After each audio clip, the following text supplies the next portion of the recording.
Hola, ¿qué tal? Buenas tardes, mi nombre es Ricardo Venosi.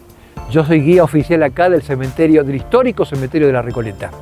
Los invito a que se acerquen, se anoten, se fijen mi número para venir a recorrer este histórico cementerio que es uno de los 3 más importantes del mundo. Los invito para que se inscriban y sigan a Cazadores de Historia de Saliqueló, por favor. Cuando vengan a Buenos Aires, espero que vengan a visitar este cementerio y complacido los voy a guiar acá en este histórico cementerio de La Recoleta.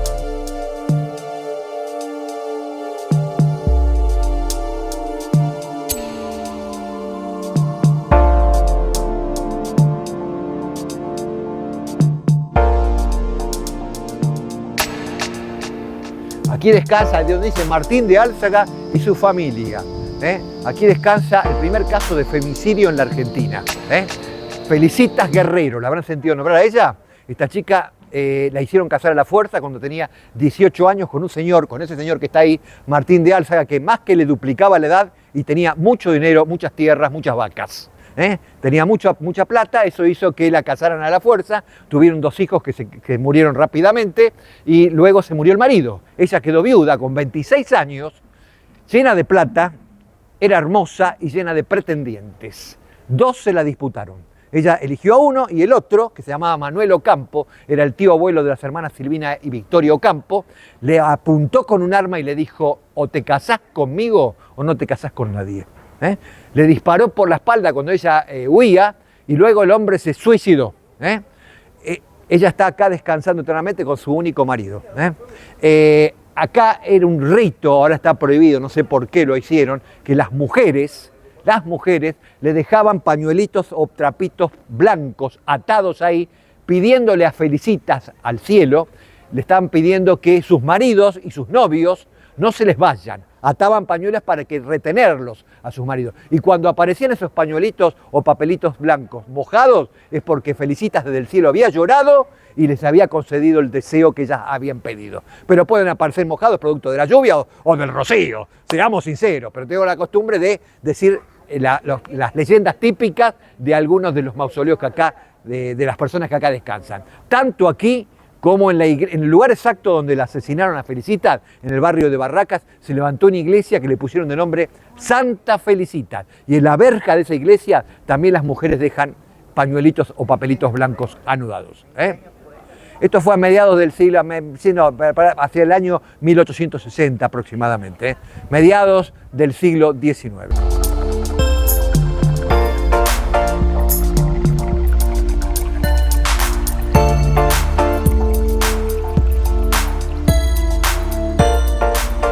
2.500 vitrales decoran diferentes mausoleos que ahora vamos a visitar algunos. Hice una selección entre 25 y 30 de los más importantes. ¿Se imaginan que si tenemos que recorrer todo el cementerio que mide 6 manzanas, estamos todo el día y tenemos que volver mañana? Así, pues, sigamos caminando.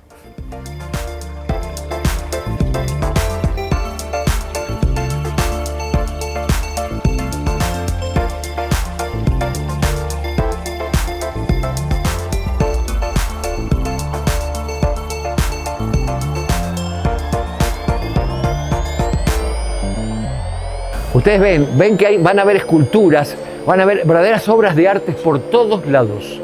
Y esto que están viendo, esto recién empieza. Me detuve acá un minutito, acérquense por favor.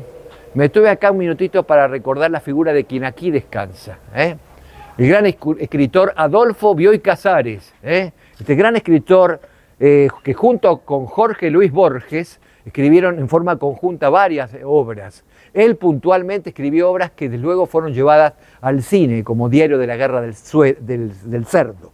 Después el Sueño de los Héroes, bueno, la lista es gigantesca. Pero acá descansa uno de los más grandes escritores argentinos de todos los tiempos. Y el mayor, considerado del siglo XX, fue Jorge Luis Borges, que no está acá en La Recoleta, sino está en Ginebra, Suiza, porque él falleció allá en Suiza. Su viuda, que se llamaba María Kodama, prefirió que él descansara allá en la ciudad de Ginebra, a pesar de que Borges le había escrito un poema a Recoleta, como añorando que el día que se muera lo trajeran para acá. Ahora que se murió la viuda, los familiares, los deudos están tramitando traer los restos para acá, para La Recoleta. Sigamos caminando.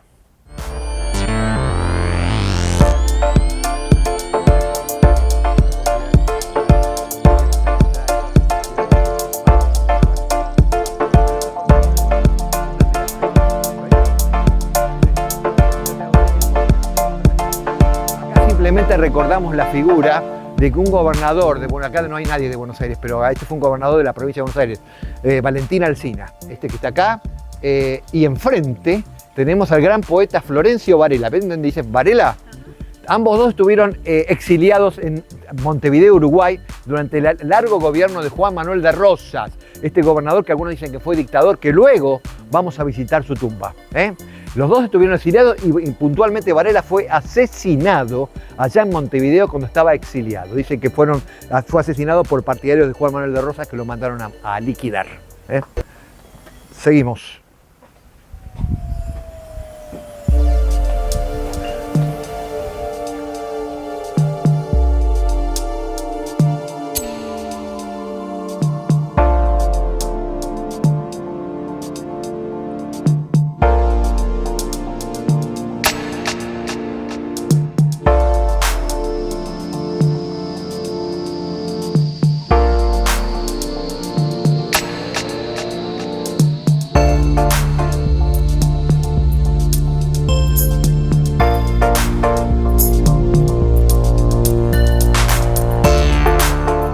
Acá sí voy a hablar un poquito de la historia, antes de hablar de este personaje, de esta mujer que tengo acá a mi espalda.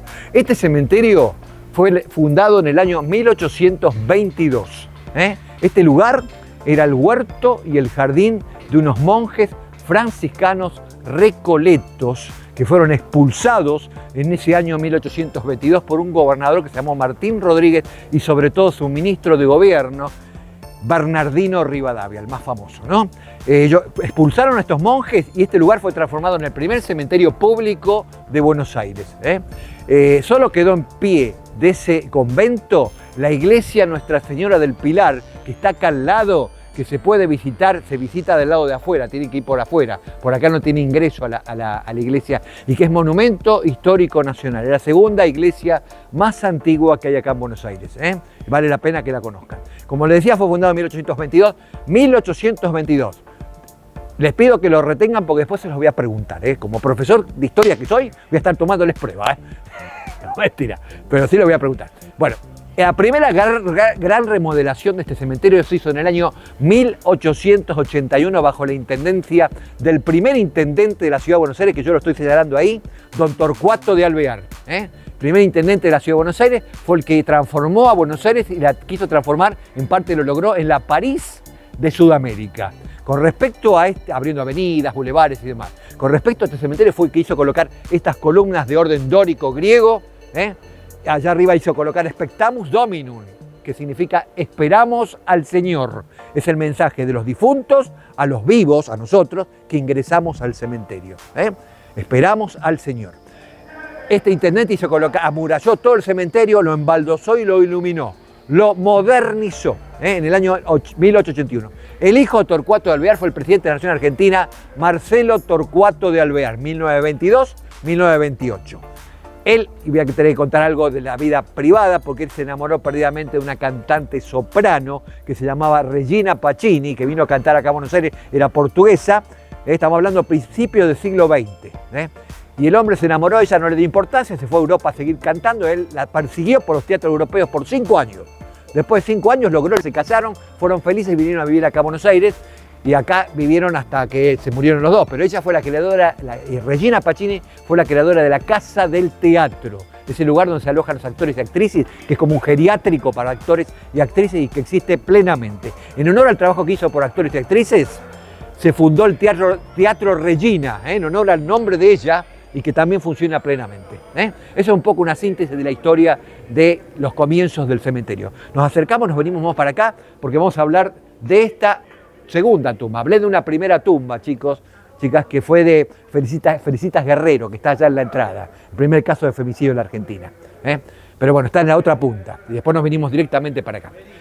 Luz María García Belloso. Esta chica tenía 15 años, cuando murió, la encontraron muerta, había muerto de leucemia, 1925. Su madre no aceptaba su muerte, ahí se la está llevando. Su madre no aceptaba su muerte, y venía con una colchoneta acá, se acostaba, se acostaba para acompañar el cuerpo de su hija. Bueno, resulta que esto lo hizo por varios meses la madre, hasta que después, bueno, esta es la parte histórica, después viene la parte más de leyenda. Se cuenta que una noche había una señorita que estaba en la plaza allá de enfrente, estaba muerta de frío, vestida de blanco, con poca ropa, tiritando y llorando. Se acerca un señor y le pregunta qué le pasa, y como la ve llorando, le presta su saco. La ve muerta de frío, le invita a tomar un café a esta señorita, a la Biela, a este café histórico que está acá en Diagonal. Estuvieron tomando café toda la noche, parece que hubo un acercamiento amoroso y el hombre le quiso dar un beso. Y parece que la chica no lo aceptó, salió corriendo con el saco del puesto y ella la persiguió. Creyó ver que entraba acá al cementerio, era de madrugada, el señor golpea la puerta, lo dejan entrar y cuando llega, lo dejan entrar para ver, estaba buscando a la chica y a su saco. Cuando el hombre viene caminando para acá, encuentra su saco acá tirado y la chica con la que había tomado café era idéntica a esa que ustedes ven allí. Creo reventar, ella es una de las llamadas damas de blanco, esos personajes fantasmagóricos que aparecen en los paredones del cementerio asustando a la gente. Ella es el primer caso de dama de blanco. El segundo caso de dama de blanco lo vamos a ver luego, pero es un caso mucho más tétrico. Así que van a temblar conmigo. Vamos a caminar un poquito.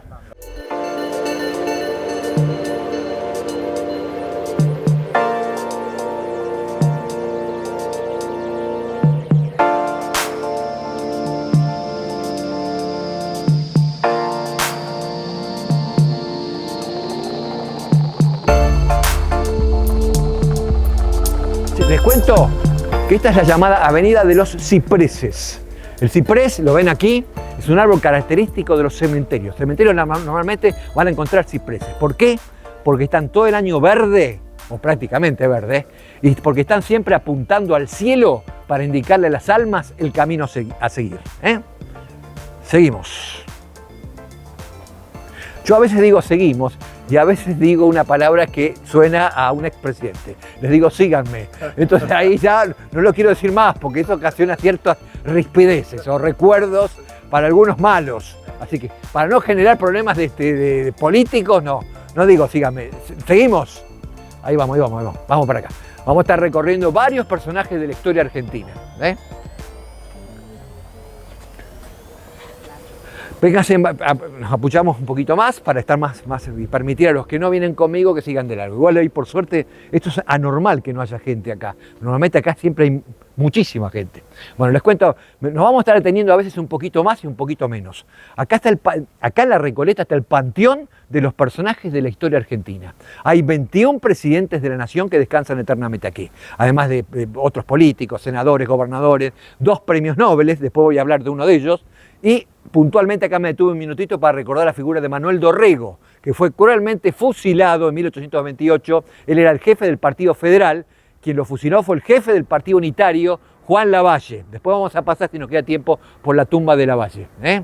Hay un montón de personajes de la historia argentina, no se van a poder imaginar la gente que hay acá. Y los que estaban también, y que luego fueron sacados y llevados a sus provincias natales. Les estaba diciendo, quien asesinó a este fue el Juan Lavalle, quien lo fusiló, pero fue instigado por otro señor, que luego vamos a mencionarlo, recuerden ahora Dorrego, porque cuando lleguemos al panteón de un matrimonio, que es el famoso matrimonio, porque desde las peleas matrimoniales, les llamo yo, una de esas personas tuvo que ver con el fusilamiento de Dorrego, pero no voy a estar espoleando, no voy a estar adelantando las cosas, porque si no vale la pena que lo repita 2 veces. Este lugar que tenemos acá es el panteón de los personajes meritorios de la historia argentina. Este título se lo puso Juan Manuel de Rosas. A este perímetro todo blanco, no estaríamos toda la tarde para hablar de cada uno de ellos. Simplemente vamos a mencionar 2. Este de acá de la derecha, don Cornelio Saavedra, el presidente de la primera junta de gobierno cuando comienza la Revolución de Mayo, el 25 de mayo de 1810. Lo habrán estudiado en la escuela, me imagino, ¿no?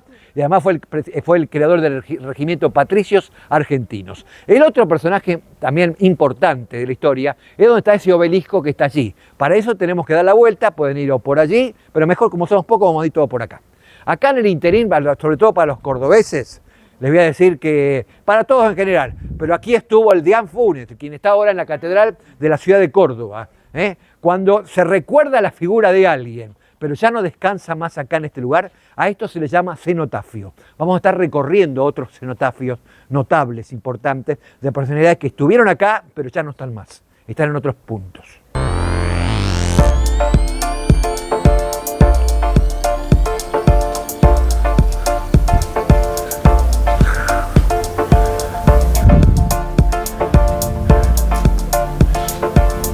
Vamos a hablar primero de este personaje que tengo acá a mi espalda. El doctor Guillermo Rawson, fue el creador de la Cruz Roja Argentina.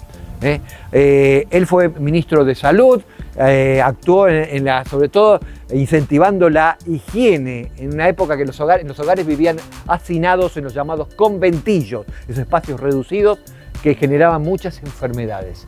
Además fue vicepresidente de la Nación Argentina, incentivó la inmigración en el país. Un grupo grande de inmigrantes del país de Gales querían venir a poblar la Patagonia Argentina, prácticamente les concedió tierras regaladas en la cuenca del río Chubut. Estas poblaciones galesas fundaron pueblos que actualmente son polos turísticos, como Gaiman, cerca de Trelew, y Trevelin, cerca de Esquel. Lugares donde se preservan hoy en día todavía las costumbres galesas, con el té galés y todo lo demás. En honor al trabajo que hizo Rawson por la provincia de Chubut, cuando se fundó la provincia, le pusieron de capital Rawson, en honor al doctor Rawson. Ahora nos damos vuelta y vamos a hablar de esta figura que está acá, que se le caen las ramas. Algunos le dicen el trono imperial. Acá descansa una de las precursoras del feminismo en la Argentina. Ni más ni menos que Mariquita Sánchez de Thompson. La habrán estudiado en la escuela primaria. En los salones de su casa se cantó por primera vez el himno nacional argentino. ¿Se acuerdan? En 1813. Era una familia muy adinerada que vivía sobre la actual peatonal Florida. Tuvo una vida privada bastante movidita. En honor a los niños que están acá presentes, vamos a ser muy respetuosos de la cuestión esta que vamos a describir ahora. Primero pretendió casarse con su primo. Pecado mortal para la iglesia casarse con los primos. Hoy los hombres con las primas. Fines del siglo XVIII, principios del XIX. Los padres la recluyeron en un convento para que no se case con su primo. Se llamaba Thompson, el hombre. Ella le escribió al virrey para que le diera el permiso y el virrey se lo concedió. Se casó con su primo, fueron muy felices, tuvieron 5 hijos. Hasta que él es enviado a Estados Unidos como embajador argentino en una misión diplomática, porque estábamos en plena guerra de la independencia. Cuando volvió de esta misión diplomática, se murió en el camino. Thompson. La señora no perdió el tiempo. A los 10 meses se volvió a casar. Se casó con el embajador de Francia en la Argentina. Pasaba de un embajador a otro embajador. Mendeville de apellido. 7 años más joven que ella, como decimos actualmente, un pebete. Un pebete. Ella se casaron igual. Es una pionera por eso del feminismo. Se casaron igual. Tuvieron un hijo, hasta que ella descubrió que su marido la engañaba vilmente con otras señoras del barrio. Iba picoteando otras casas, el hombre. ¿Qué hizo la señora? Se separó. Tercer pecado para la iglesia. Por eso digo que fue una precursora del feminismo en Argentina. No se volvió a casar más. Ella está acá, pero no está sola la señora. No está con ninguno de los maridos. Le quiero decir que ella está ni más ni menos que con la nieta del emperador Napoleón Bonaparte. Porque Napoleón Bonaparte era otro picarón, que además de tener su esposa oficial, tenía sus amantes repartidas por Europa. El país que iba conquistando, se conquistaba alguna condesa, alguna reina, alguna princesa. Se conquistó en Polonia la condesa Walewska, con la que tuvieron un hijo, el conde Walewska. Este conde, cuando ya pasaron los años, fue grande, vino a la Argentina como embajador de Francia, vino con su esposa a punto de tener familia. Acá tuvieron una bebita. La bebita nació enfermita y se murió a los 60 días. Antes de morir esa beba, ¿quién fue la madrina? Mariquita. Dice la leyenda, pero también lo dicen algunas personas, escúchenme bien lo que les voy a contar, que las noches, sobre todo de luna llena, se ha escuchado el quejido de una bebé que estaba llorando y una señora que está acá sentada acurrucándola y consolando a la bebé para que no llore. La madrina y la hijada acá las han visto, que estaban sentadas. Dice que hay gente que las vio y las escuchó. Yo no las vi ni las escuché porque acá de noche no vengo ni loco. No es que no venga ni loco. Ya vamos a hablar de esta columna y después seguimos de largo. Les quería decir que acá no se puede venir de noche, a las 6 de la tarde se cierra, no lo reabrieron después de la pandemia. Esto estaba abierto antes de la pandemia, no sé por qué, no sé, debe faltar personal. Yo vine una oportunidad, no estaba abierto todas las noches, pero se podía venir a hacer una visita guiada y es espectacular de noche lo bien iluminado que está esto.